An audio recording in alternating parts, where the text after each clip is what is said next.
Yeah, so we clearly are positioning ourselves as an open source alternative to Airtable, right? So we'll talk a little bit about the reason why in a minute, but really at the moment, this is like you guys, everybody knows Airtable. There's a bunch of constraints with Airtable that we're trying to address.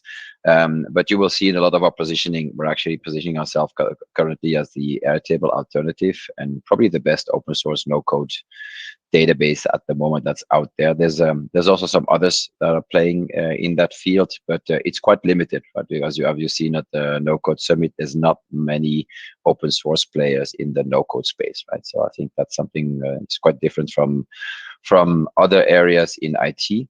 As a company, what we measure right now, so we measure how many people are signing up to test it out. Now obviously we are playing in the area whereby people want maybe to self-host their data, so the signups are really only what we see from a SaaS perspective. We have an idea about how many downloads we have of the software for self-hosted, which is a multiple of that, but it's difficult to track because it's open source, so people just can go and download it, and a lot more people will have it self-hosted or hosted with their own service provider. But we're growing nicely. I'll show you in a minute how much.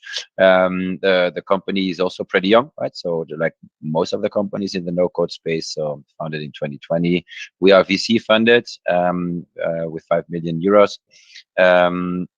From a VC in the Netherlands and another one in the UK, and then a whole bunch of seed investors, also from the no-code space, amongst others. We are fully remote, so we don't have offices. We have currently people in 10 different countries, and like I said, we are open source. Our business model is actually open core, so we have a number of features which are paid features to monetize, because we believe that to have a successful company or a successful open source company, you also need some sort of a business model that helps you continue to grow your team. Where do we fit in the ecosystem? I guess maybe some of you have seen the blog that we launched a couple of weeks ago with the no code landscape that could be extended, by the way, with your own contribution. So there's a Baserow table for that.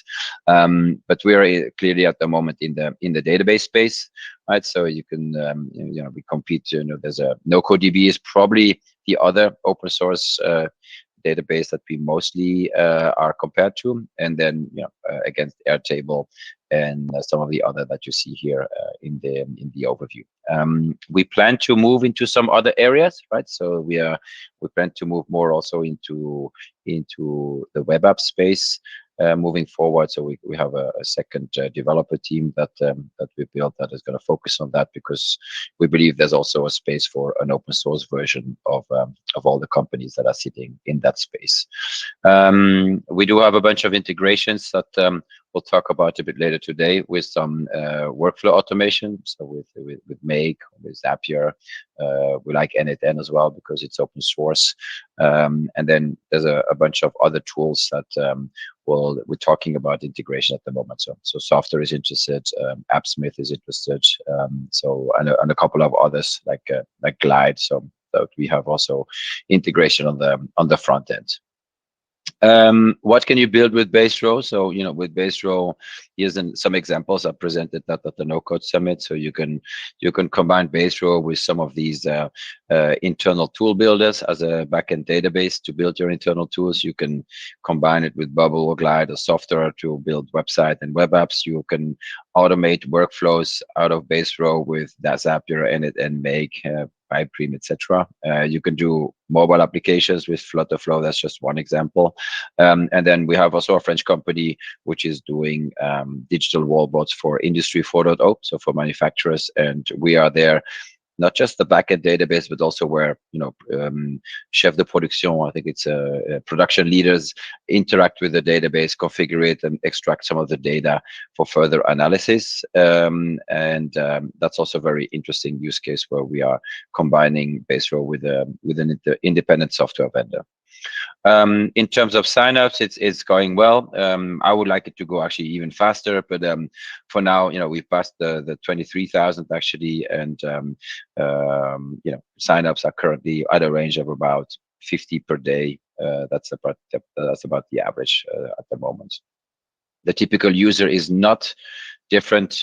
Maybe actually, yes, it is a little bit different from Airtable, right? In general, if you take out the functionalities, you'll have program management, you have innovation teams, you'll have marketing teams, you have entrepreneurs, you also have research and education. But because it's a self-hosted version of Airtable and an alternative to that, we also tend to have about 30% of our users which are more IT or DevOps people, but also people that have sensitive data like government or production leaders.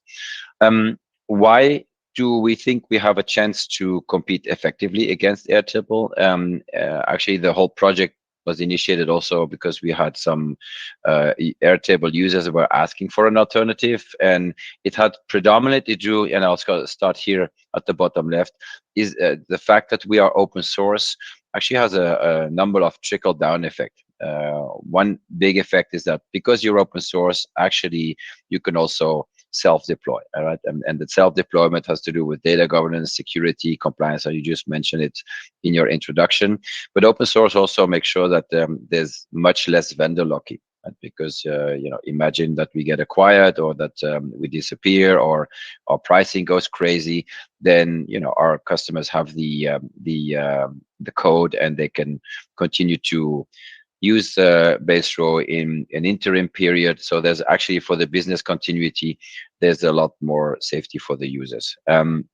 We also have an active community that can build plugins and are building plugins that can continue to extend and improve the software that we are building. And also from a cost perspective, I think, Alegria, you also have quite a big user group of startups. For startups is great. They can start for free, right? And then when they grow or when they have specific sensitive data, they want to have specific features that are paid features, then they can decide to move to a paid plan. But actually, if they want, they can continue to use the software for free forever.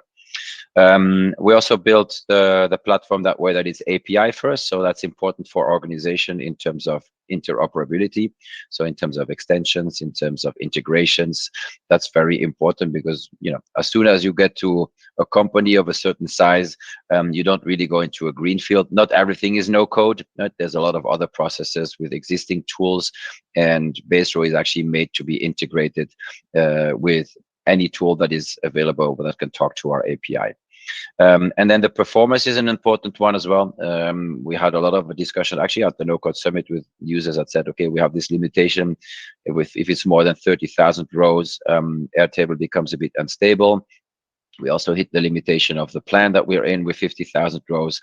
With us, we built the tool that way that it's made for scale. So right now we're offering up to 100,000 rows in an advanced plan. But if you are self-hosted, you can actually have a lot more data even in your plan. And we're building continuously on an improvement of the performance so that we can actually have a stable platform for hundreds of thousands of rows going up to 1 million rows, right? So for high volumes of data, performance and speed is one of our key unique selling points. And then in terms of user experience, I think probably Airtable is nicer still, right? I think if you take the database itself, I think we're competing effectively, but Airtable is further, has more features. You will see there's more features related to certain views, to certain front end capabilities. So we don't have the ambition to be at par with all the features because you can't keep up. It's a big company. It's a lot of funding, lots of developers. So we will focus really on our unique selling points and what our users want. And then that's the features that we're going to develop and add new features that are very specific to the open source nature of our software. In terms of use cases, what we see currently is mostly project data management. So it could be everything that has data from different teams where different people need to work together. It's backend databases for web applications or mobile applications. It's automations and workflows based out of the database, and then all the collaborative nature of working together on data, structure it, visualize that, work together, and share it with different people within an organization. Voila. So this is basically like how a table looks in Baserow. After you've created an account, you'll probably end up on the dashboard here. This is a small overview of all the groups slash workspaces that we have. So it's very similar to Airtable, where you can have multiple workspaces, and every workspace can have multiple databases, of course. So this is an overview of all your workspaces and all your databases that you have in your workspace. So this is like a sidebar. This is like a little bit different from a UI perspective compared to Airtable, because we show all your tables and databases directly in the left sidebar here. So from here, you can also switch context to another workspace if you want to. So yeah, from here, you can invite other users, of course. You could say, hey, I want to invite a coworker who will have access to this workspace directly from here, and then they'll receive an email. And as I said, after that, you can collaborate on everything in real time. So everything that you change, you would see it update immediately in your interface. About the permissions, sorry, how granular can you go? Is it at a base level, at a database level, or is it like a table level, or can it be at a role level? Yeah, like currently in this version that I'm showing you, not very far, right? It's just inviting users. You have like two roles where you can say, hey, someone is like admin, an admin role where you can like invite other users and delete the whole workspace if you want to. Or you have like a member role where you can basically do almost everything except for inviting other users. So we're currently, as we speak, we're working on role-based access control. And this will allow you to have like we have like multiple roles at some point with like admin, builder, creator, editor, read-only roles. We'll have lots of roles. It's going to be launched next week, so we'll have lots of roles available there. And you can actually set permissions on like workspace level, but you can also set them like probably a week later or 2 weeks later on like database level and on table level as well. And after that, we're also going to brainstorm, okay, how are we going to allow maybe setting permissions on view level or on row level? We're not sure yet, but it's going to be very advanced, the whole role-based access control. And like a first version is going to be launched next week. It is going to be an enterprise feature, so that it's one of the features that you need to pay for on a per user per month basis.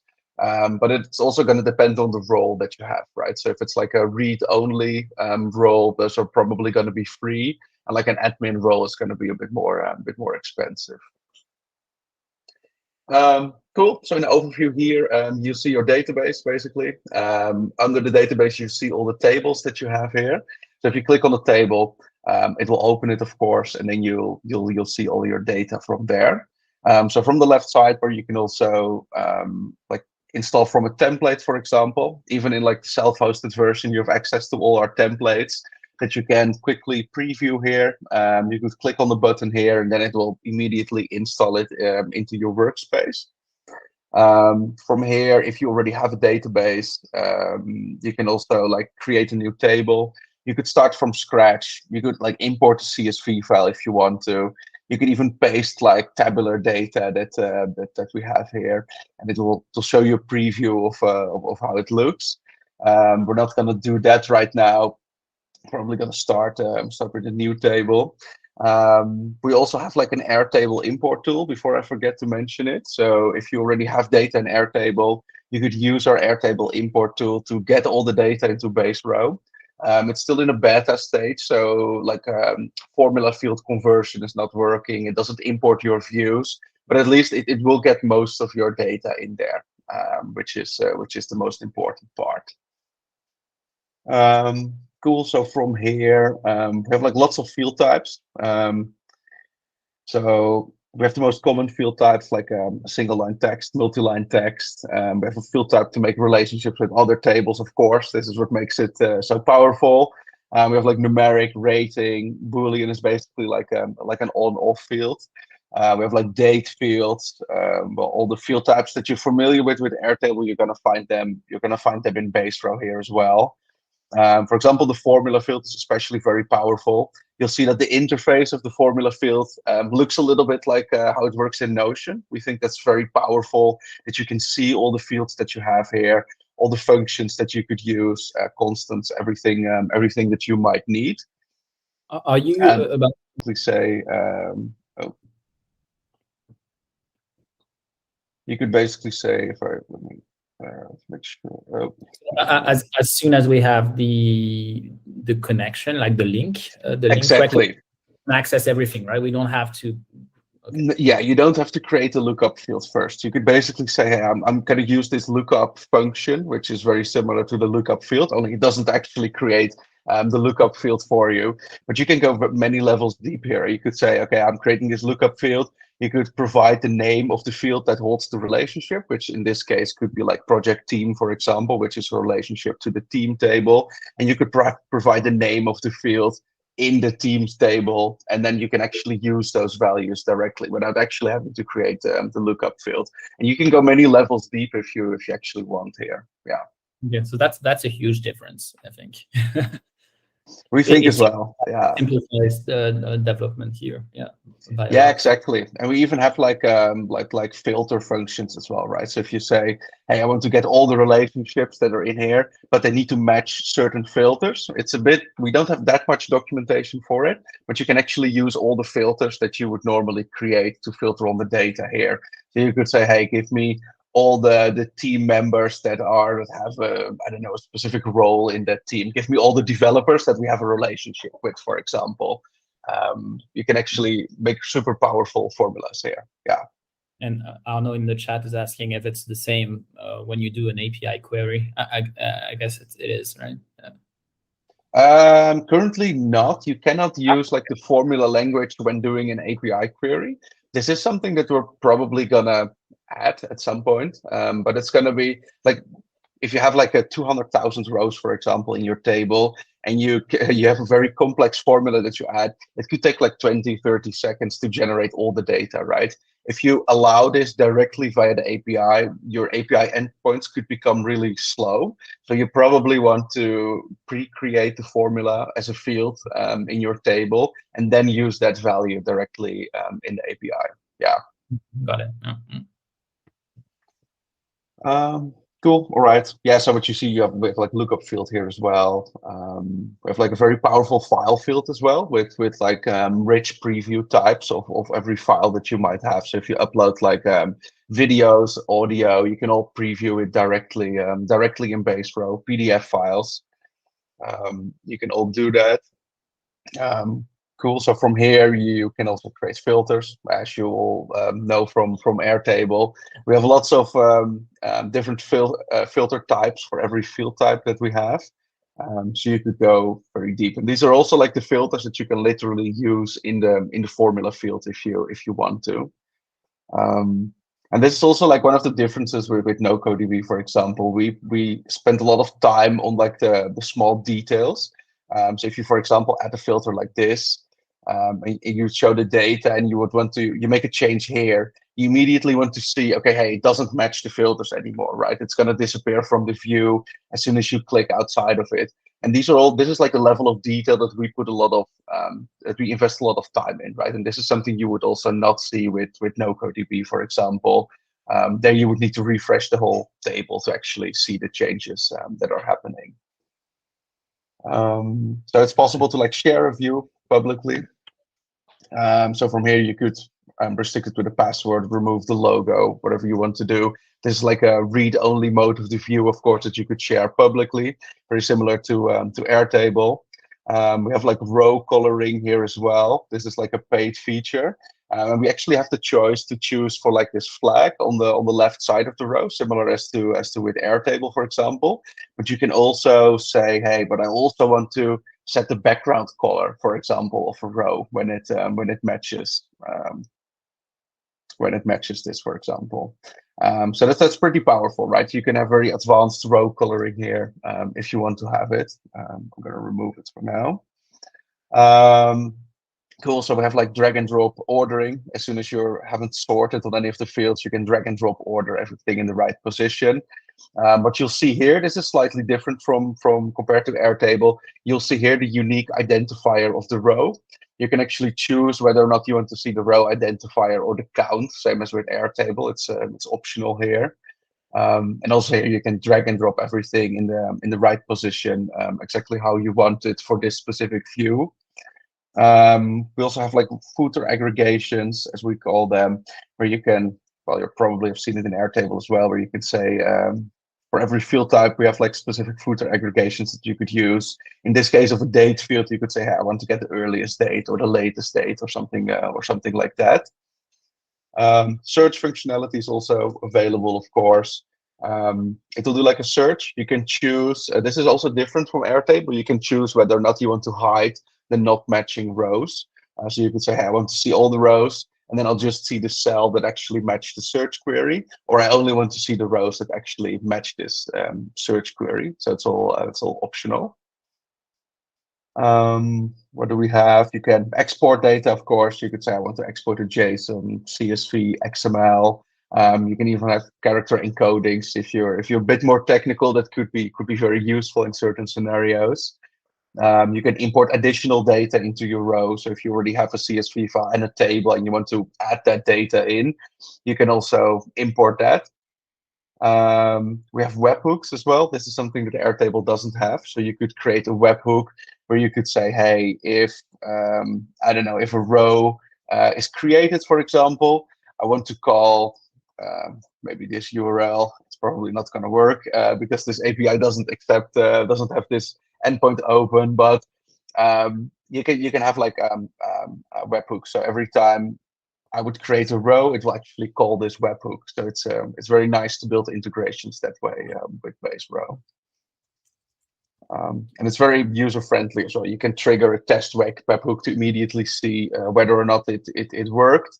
You can see a whole log basically of like the history. So if I would create a couple of rows here, I could go to do it in Airtable, but it's like a bit cumbersome, like because we have to create an automation, and you're limited in terms of number of automation you can create. So like, you can create it, but it's like, yeah, you have to run some code to trigger the webhook.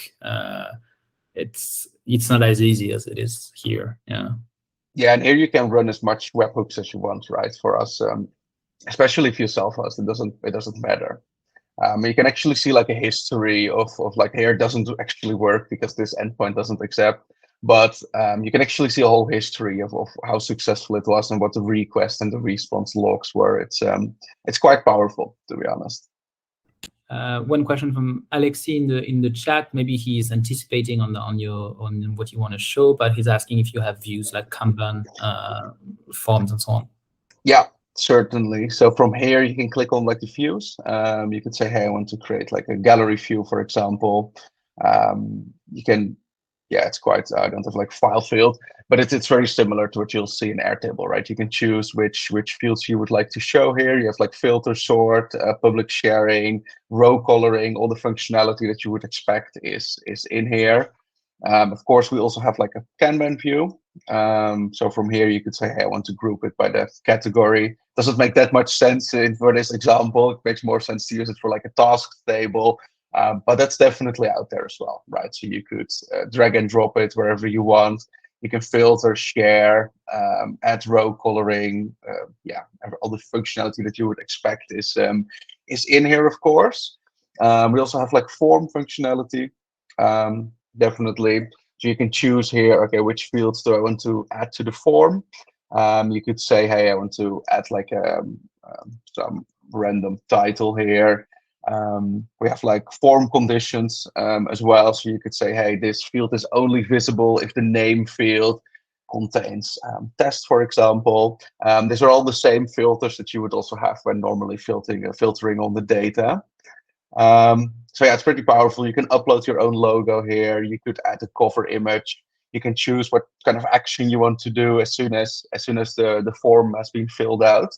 A nice USP here, I would say, is that you can actually add this variable in here. So if you want to redirect to some sort of other no-code application builder, you could say, hey, I want to redirect to Baserow.io, but I want to replace this with the newly created row ID, right? That was just created after you had submitted the form. So if you want to have some, I don't know, some results in some other application, it's not possible via Baserow, but if you have some other no-code application and you want to redirect the user to that application, and you want to have the row ID and then fetch by the API, fetch some data or fetch some results based on that, you can actually have that logic in the redirect functionality here. And are we able to like create an edit form, not just a create form? Or I mean, we can do, I guess, just the same way we do with Airtable, we create a dedicated table for updates and so on, but it's again a bit cumbersome. So are we able to do that in an easier manner here? Or? You can only create rows right now. We have a lot of requests from the community to have like update an existing row as well. We need to be very careful in terms of like security and how that will work exactly. But this is something for sure that we want to implement in the future. Yeah, but currently it's only creating. Yeah, making it easier, because right now we have to create an update table that would again have rows created, and then we would have an automation running to actually update the original rows. And this seems like redundant and repetitive to do. So there's probably a smarter way for the tool to provide us an easy way to have that, even if it's not shown like something invisible for the creator of the base. Yeah. Yeah, I agree. It's something we need to discuss with our UX designer about as well, right? To figure out like how are we going to make it easily possible to do something like that. But this is definitely something that we're going to implement. Yeah. Cool. And to continue, we also have like a survey style form. So if you want to have like a form that's in a slightly different style, you can also have like a survey, right? So if you would preview this form, it's like a step-by-step. They ask the questions step-by-step. And you could fill it out that way instead of like a traditional form where all the fields are vertically stacked. Yeah, that's nice. Yeah. Mm. Yeah, it was like a small implementation, but it seemed super useful to us. So these are the only field types that we currently have. Next up is probably calendar view. Gantt view has been asked a lot as well, so that's something we're going to focus on as well. But currently it's like grid, gallery, form, and Kanban that we have available. Just to go back on the forms capability. Yeah, sure. Are we able to build in some logic into the form, like show this question, because you have that step-by-step thing? So is it just like a different way to present question, or are we able to actually add some logic where we hide or show a question depending on the previous answer in that form? Yeah, we have like the form conditions here. So this is the same one that I added before, but this also works in the survey form, but also in the normal form, right? So the editing of this form is slightly different, but you'll see here as well, like the category question that's being asked here, it will only be asked if the name value, and that's the one, the previous one, is equal to test. So if I would preview this one and I would fill out Bram here, I will not be asked for the category one. But if I would go back and I would fill out test here, now it actually matches the filter, then it is going to ask for that one. Yeah. Got it. Yeah. All right. Cool. So yeah, in terms of pre-fill the forms with like by playing with the URLs as well. Yeah. Yeah. You can do it. It's exactly the same as with Airtable. You could say pre-fill. What was the first question? Like name, and then you could say. I think this. Yeah, exactly. This is the right syntax. Yeah. And it's all documented here as well. So if you click here on pre-fill values, then you'll see step-by-step explanation in terms of how this works. Cool. All right. Sorry, that was quite quick. Are we able to hide fields as well dynamically via the URL, or the same we can do with our table? Or no, that's not possible yet. No. And I think there's another question. It's not directly related to forms from Arno. It's about like when we query the API, can we retrieve the what Zano calls add-ons? It's like the kind of nested fields in the API directly, or do we have to do a second call, or do we have to? And do we have for these? I guess we have to. Yeah, I can show you. Yeah. I can show you how that part works. So we have like that's the thing that I wanted to talk about next. We have like two documentation types of the API of Baserow, right? So you can click here on the three dots next to the database and click on View API Docs. And this is like, we call this the auto-generated API docs, because this is the this documentation is tailor-made for your database schema, basically. So if you want to like create a row, for example, you see all the fields that we have in that table and how it works exactly. But to answer your question, so this is, for example, a relationship to another table. So what you would get like the ID, and you would get like the primary value of the relationship. But that's the only thing you get, right? If you want to get more information out of it, you need to make a second API request. You could add some filters and say, I want to get for this row ID, I want to get all the values. Or you need to use a lookup field to have the value in here persistently. Yeah, okay. So we would have to prepare the table to get this. That's, I think, where Zano is quite efficient, is that you can tailor the response of the endpoint, where it can actually return values from other table without you having to modify the table itself.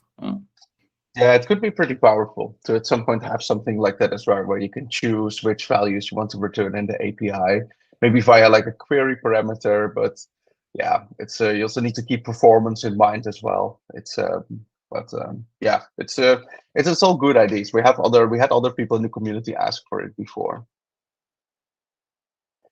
Yeah, cool. So you'll see like the basic CRUD operations in the documentation here, right? So you can get like the fields, for example. You can list the rows. You can see all the fields that are in here, the field IDs and the actual name of the field, which filters are compatible with it. And there's like lots of documentation here available in terms of how it works, right? If you want to apply search, if you want to apply filters, if you want to apply sort, if you want to include or exclude certain fields, it's all possible via this API, of course. And we also have like the more advanced API. Let me show it from the proper route. You can go to developers here, and you could click on Open API Specification. And this is like the more advanced API. So here you can see everything that you can do with Baserow. So this goes from signing up new users, changing passwords, uploading user files, creating groups. This is going to be renamed to workspaces later, but installing templates, like every single action you can possibly do in Baserow in this tool itself. You can also do it via the API, like creating views, adding filters to a specific view. It's all possible here and quite well documented, actually.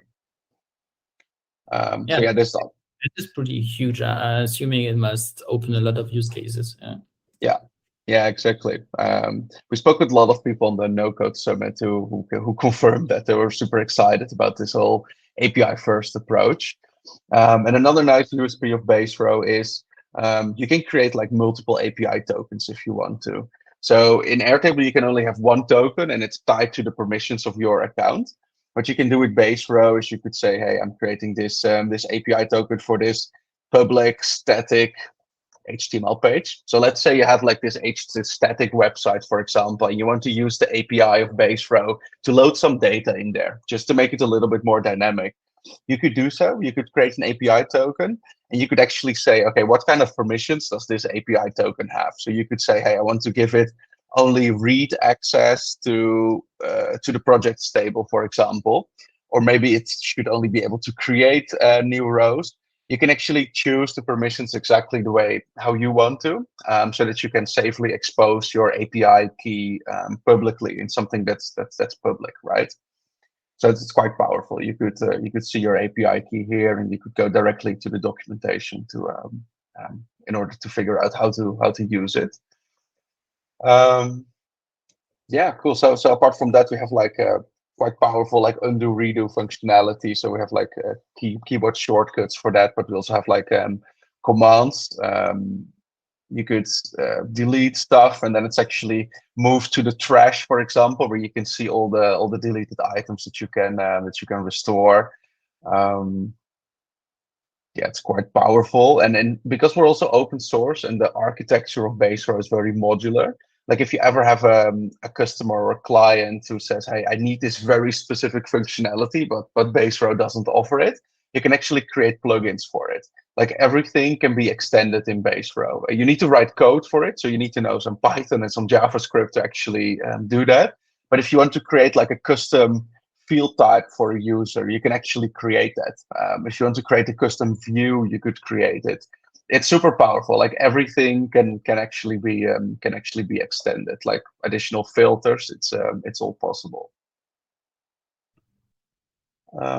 Yeah, I guess that's most of it. I'm probably forgetting some useful features here and there, but these are like the most important parts, I would say. I think one key thing for us is also like to understand if you offer like a development environment, or how can we sort of take snapshots of the progress and potentially roll back or do things like version management. Is this on in the terms of we already have it. Yeah, see, this is one of the useful things that I'm forgetting. You could click on the 3 dots next to a database, and you could say, hey, I want to click on snapshots. You could say, I want to create a snapshot somehow. Not sure, but you can create snapshots from here. In the self-hosted version, you can create unlimited ones, and you can restore them. And if you restore them, it creates a whole copy of that database, basically. So this functionality is already in here. Got it. Okay, so we can we can't really document this, but we can at least take the snapshot and keep the documentation separate in some like Notion or something. Yeah, I guess so. I'm not sure what you mean with documentation. Be able to like compare the different version, like to do real branching and merging and things like that. Is it something you have on your roadmap, or? We had some ideas about that in the past, right? Where you can basically like some sort of Git only then for data, but it's a whole different direction, I would say. But it's a pretty cool thought where you can have like branches of data where you can publicly share all your data and that everyone can contribute to it. It could be quite powerful functionality, right? To have it. It's not on the roadmap for at least for the next year, I would say. But it might be something that we would actually build at some point. Yeah. For what the product does at this point, maybe it would be too much. But when you move into like the other spaces that you mentioned, like being more on the app side, that will definitely make sense. Yeah, I think so as well. Got it. And for the time being, and this is a question from Thomas, do you have like logs of changes made to the database, not or just the data or everything, or? Currently not. This is something that will be added in short term, where you can see like changes in the rows that are being made, and we're also going to work on like a real audit log where you can see like every action that was executed. You can also you can see that, right, in some sort of admin environment where you can see everything that has happened. Yeah. And in terms of like the API rate limits, we currently, like if you self-host, there will never be API rate limits, right? If your server can handle the load, then it's perfectly fine with us. For the hosted version, we have a limit of 20 requests per second right now, but it is with a fair use policy. So if you have a very complicated database schema and you're firing lots of requests and it's slowing down our server, we might temporarily disable your account and reach out to you. But if you self-host, it's all perfectly. You'll never run into that problem. And about that, because this is something we are not used to as pure no-coder. So how easy is it to self-host and to maintain? I guess it depends on what service we use to self-host. But like, or what do you recommend if we want to self-host? Like, what have you make easy for us to self-host, and can we self-host at any point, or do we have to decide at the beginning? No, you can easily start with the hosted version of Baserow and then migrate later on to the self-hosted version. We can help you with that migration.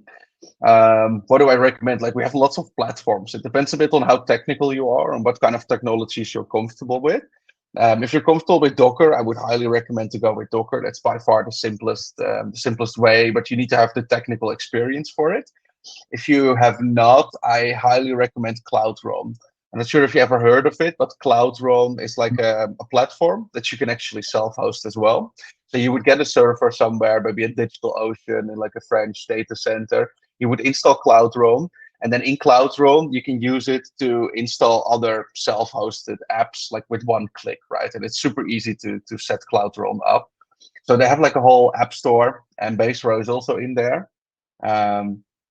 So it's probably somewhere on top, of course. And so Baserow, you could click on one button, and then it installs it into your own server, basically. And then it also automatically updates it for you. So if there's a new version, they prepare the package in collaboration with us, and then it automatically deploys it to your server if you want to do that, or it could also happen manually. So if you want the simplest thing, I would go with Cloud Run, definitely. Yeah. Okay, very good recommendation. Yeah, and you mentioned like some features will remain paid, so we can have like a combination of both self-hosting and the paid features, or once we move to self-hosting, we will.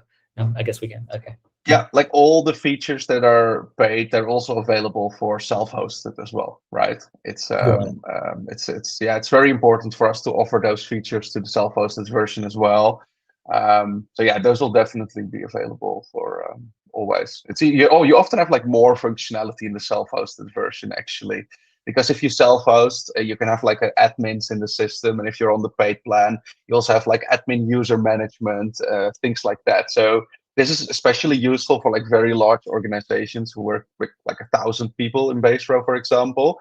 They want to have control because all their employees could create workspaces and have lots of different data.